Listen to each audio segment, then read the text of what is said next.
la cloison qui bouge un petit peu en live. Est-ce que je peux l'arracher? Non.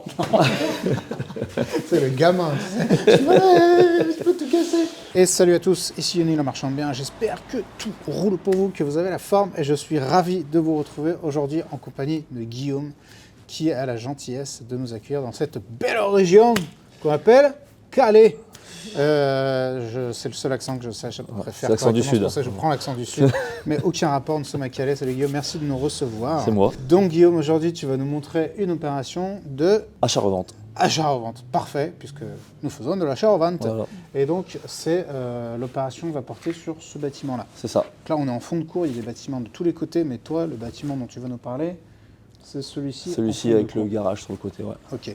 Donc c'est une opération sur laquelle tu fais aller-retour, des Aller-retour. travaux. C'est ça. Bah, au départ c'était un achat avec travaux et Ouais. revente. Ouais. Ou alors petite remise en état, beaucoup d'esthétique et puis un peu de qualité.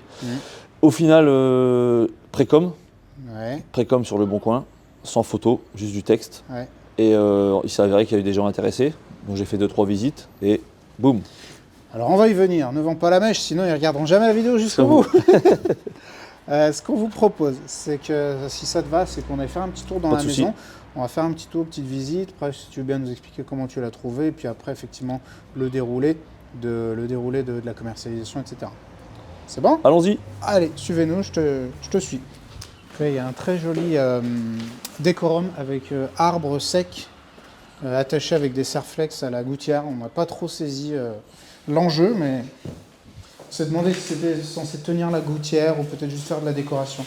Bref, Donc on rentre dans cette fabuleuse pièce à vivre avec son petit foyer fermé.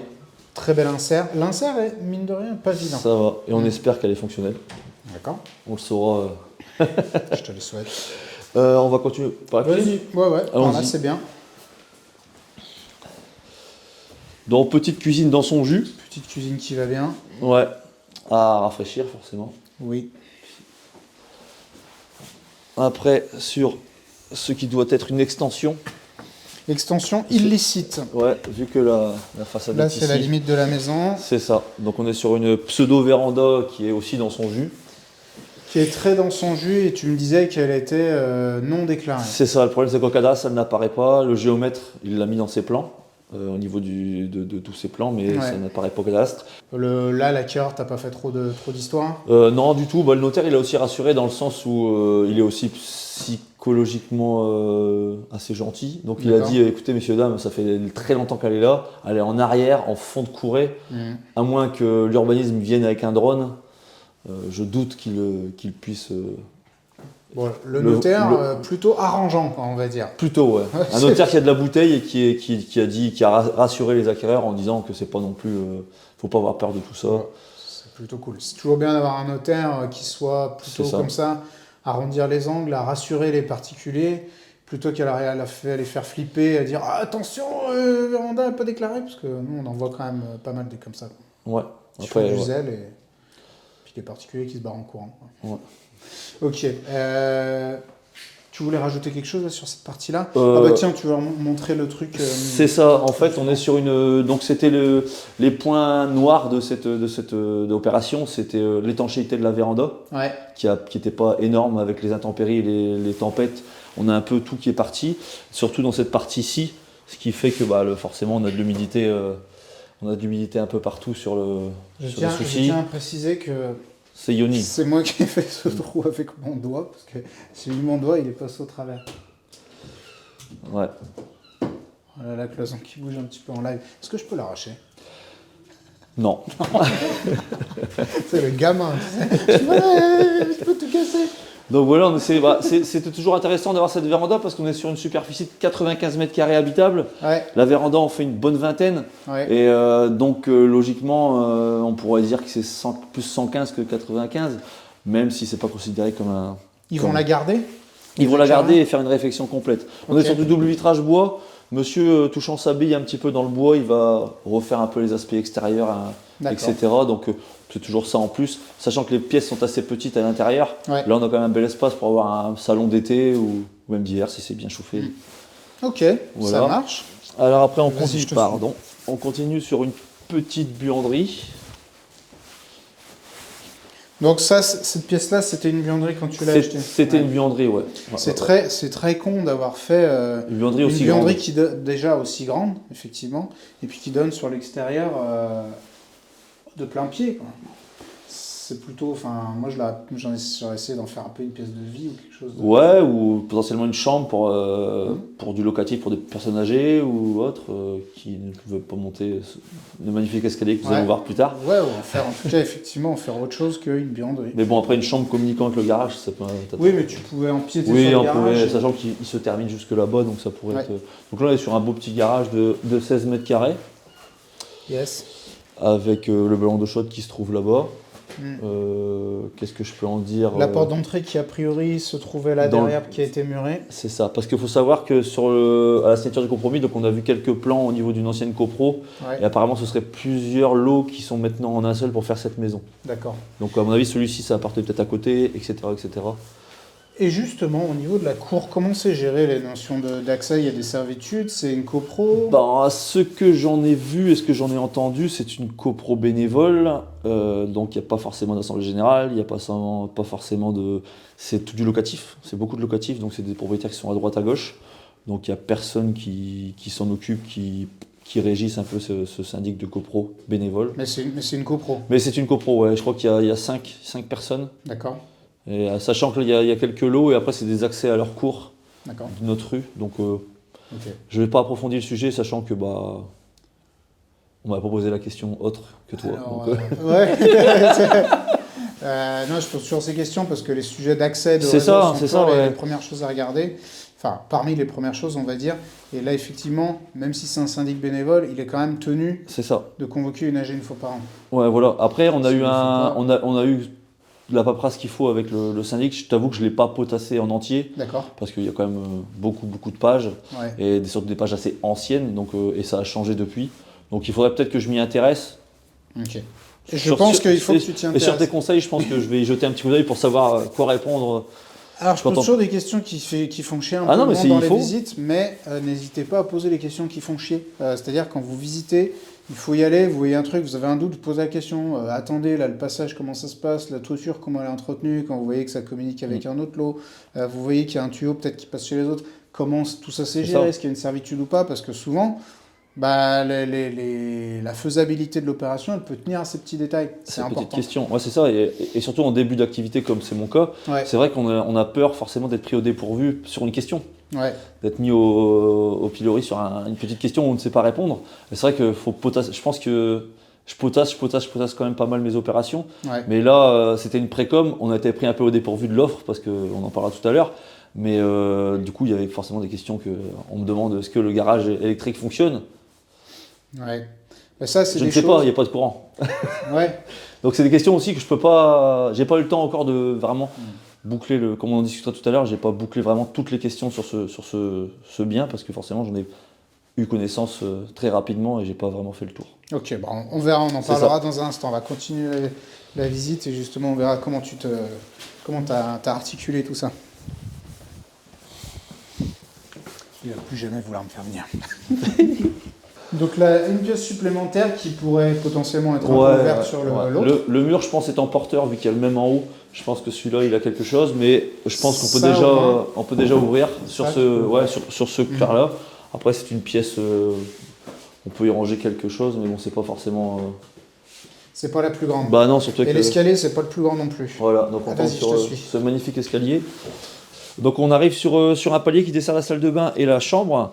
Donc on est vraiment là, c'est sur le point noir de cette maison, c'était cette salle de bain. Le carrelage ayant été posé sur un plancher, le plancher ayant bougé, le carrelage a craqué. Donc là on va partir sur une réfection totale de cette salle de bain. Donc c'est vraiment on parlera après avec Yoni de l'opération en elle-même, mais là ça va être vraiment le plus gros chantier sur cette maison, ça va être refaire la salle de bain en entier. Ok, et voilà. Donc ici, grande chambre. Après, on est sur une grande chambre. Elle fait quoi, 13-14 mètres carrés? Ouais, on est sur 14 mètres carrés, loi Carrez, et un petit peu plus grand du coup avec là-bas.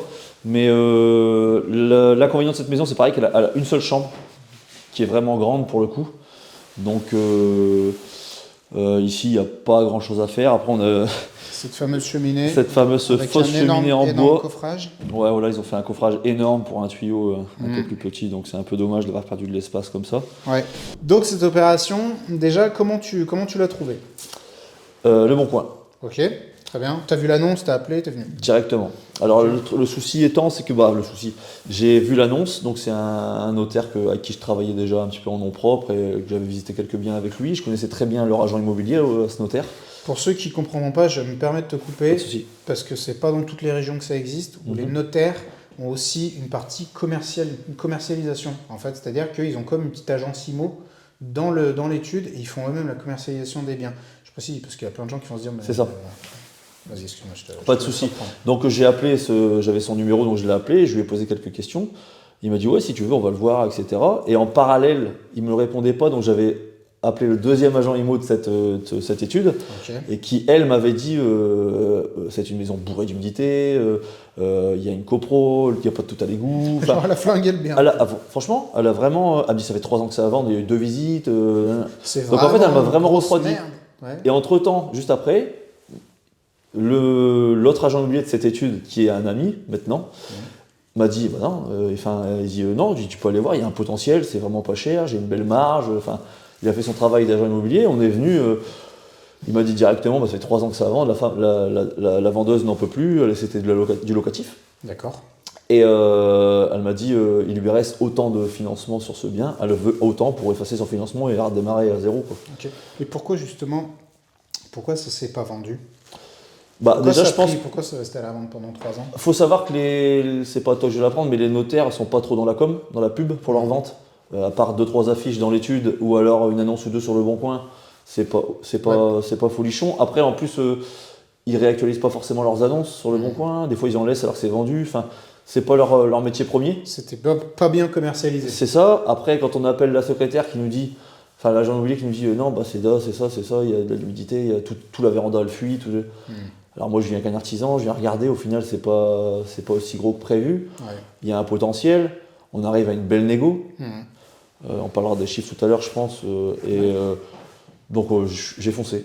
D'accord. J'ai foncé. Et comme on parlait tout à l'heure, dans mon activité de marchand de biens, au départ, je voulais cibler comme on disait, les investisseurs. Ouais. Je me suis dit maison au fond de courée, avec une belle superficie, un garage, une petite terrasse, petite véranda. Je dis en locatif, ça va intéresser forcément les investisseurs. D'accord. Donc je me suis dit banco, on y va. Parfait. Ok. Est-ce qu'on peut parler des chiffres? T'es à l'aise ou tu préfères... Il n'y a pas de souci. Les chiffres, on était sur une annonce à 75 000 € net vendeur. D'accord. Nous, on a décidé d'y aller à 55. Ok. Il s'avère que c'était le prix que la dame en voulait minimum parce qu'il lui restait... Tu le savais ou... J'ai ouï dire. J'ai ouï dire en off que 55 ça passait, donc on y était. Comme d'habitude, les agents qui en disent trop. Ouais, c'est ça. Et c'est comme ça qu'on fidélise... les marchands de biens aussi, en disant un peu trop. Et du coup, de ce fait, on arrive à une opération tout compris qui est aux alentours de 57, 9, ou enfin 50, on va dire un petit 60 000 €. Avec, c'est-à-dire tout compris. Ouais, mais tu as 55 000 d'acquisition. 55 d'acquisition, 57 et quelques avec les émoluments de négociation. Oui. Et on arrive à 60, 59, 9, un truc comme ça. On a 60 000 sur le total, notaire compris. Ouais. Et il s'avère qu'on voulait quand même faire quelques travaux et voir une réflexion complète pour la revente. J'ai décidé de faire une pré-commercialisation, sans photo, juste avec un texte, une rentabilité possible, etc. Et de multiplier le prix par 2. Ok. Pour faire un appel d'offres, débordé d'annonces, débordé d'appels, débordé de mails.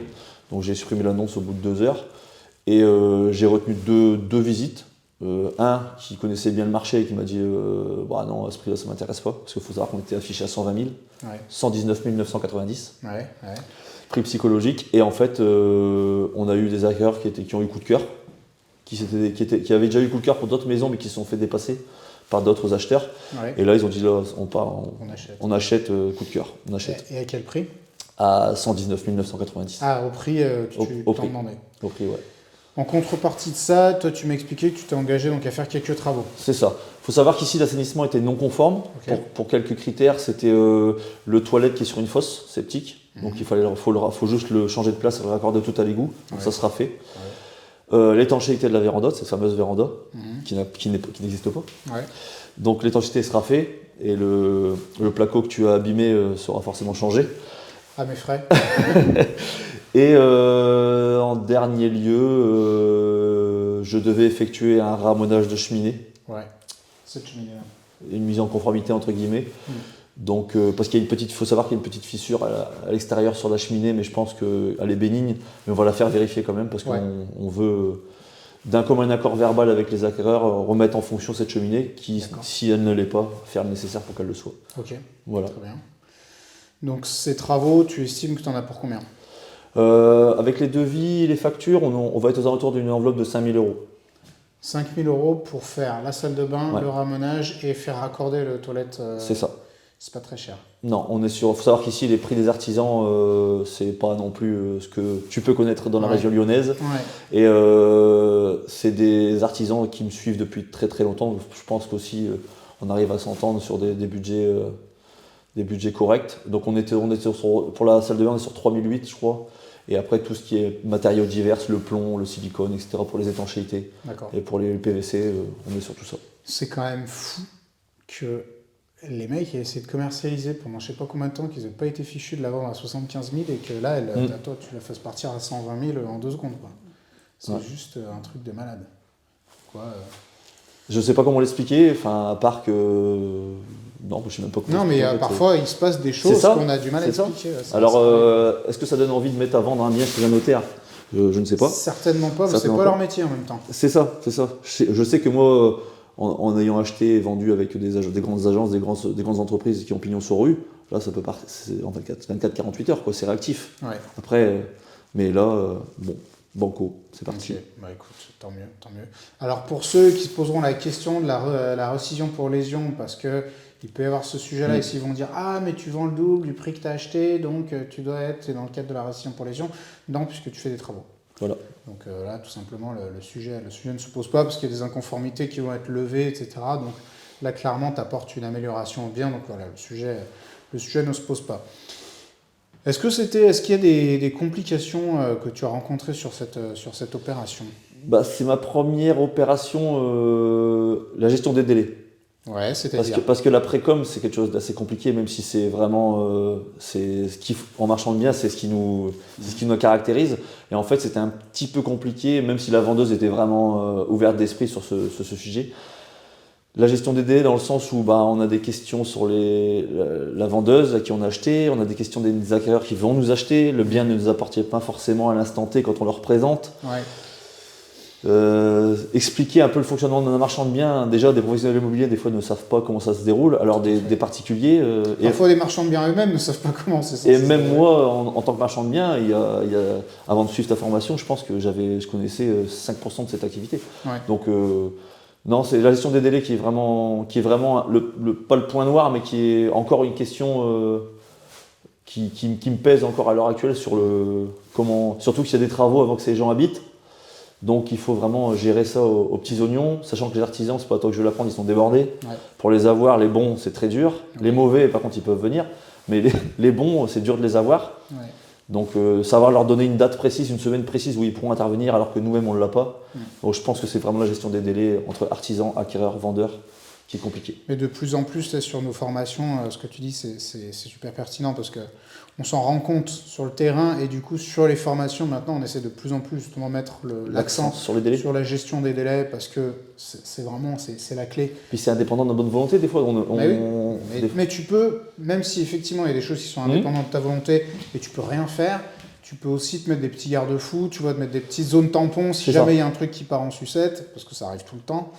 Et je rebondis aussi sur un autre truc que tu as dit, c'est la nécessité de faire la pédagogie, c'est-à-dire voilà, tu as un agent IMO qui ne comprend pas très bien, tu as des acquéreurs qui ne comprennent pas non plus, tu es propriétaire mais tu n'es pas vraiment propriétaire parce que tu n'as pas encore acheté. Et c'est vrai que souvent, les gens ne comprennent pas qu'est-ce que c'est ce bordel. Et en fait, là, ça nécessite de se poser avec tout le monde, de leur expliquer parce que si on ne le fait pas, les gens ont peur, les gens se posent des questions, ça tourne dans leur tête et c'est jamais très très bon. Tandis que si on se pose avec eux, on leur explique, on prend le temps, ils ont la possibilité de poser les questions, d'évacuer toutes leurs angoisses. Après, ça se passe beaucoup mieux. Donc ce travail justement d'explication, il est super important. Il est primordial. Ok. Et donc, à part la gestion des délais, est-ce qu'il y a eu quelque chose de compliqué ici ? Pas à ma connaissance, non. L'accès était facilité par, par la vendeuse et par l'étude qui me connaît, donc il y a confiance, pas besoin de signature, pas besoin de tout ça. Donc, non, franchement, c'est vraiment les délais. Les délais, ok, ça marche. Alors, vous posez peut-être la question de comment cette opération a été financée, même si ce n'est pas une somme énorme. Eh bien, en fait, on ne va pas tout vous donner maintenant, puisqu'on va tourner une deuxième vidéo avec Guillaume, où il va nous montrer une deuxième opération. Et dans cette vidéo-là, vous allez voir, c'est une opération quand même assez différente. Eh bien, on vous expliquera exactement comment il fait pour financer ces opérations, alors que lui-même n'a pas de fonds. Lui-même n'a pas particulièrement de fonds propres, donc n'hésitez pas à vous abonner à la chaîne et à activer les notifications, ce qui vous permettra d'être tenu au courant de la sortie de la prochaine vidéo. Et si tu n'as rien d'autre à ajouter, Guillaume, je vais te remercier de nous avoir accueillis sur cette première OP. Et je vous invite à payer votre like pour cette opération réalisée par Guillaume, qui vous montre que, quand on se bouge les niches, eh ben, on trouve qu'il faut oser, qu'il ne faut pas hésiter à faire des offres, voilà, à valoriser les biens, à poser après les prix, les prix qui sont en corrélation avec ce qu'on estime que le bien vaut, et à y aller. Donc merci Guillaume. Merci à toi. Payez votre like, laissez-lui un petit commentaire, je suis sûr qu'il sera ravi. Si vous avez des questions, vous pouvez lui poser en dessous de la vidéo et il vous répondra directement. Merci Guillaume et à la prochaine.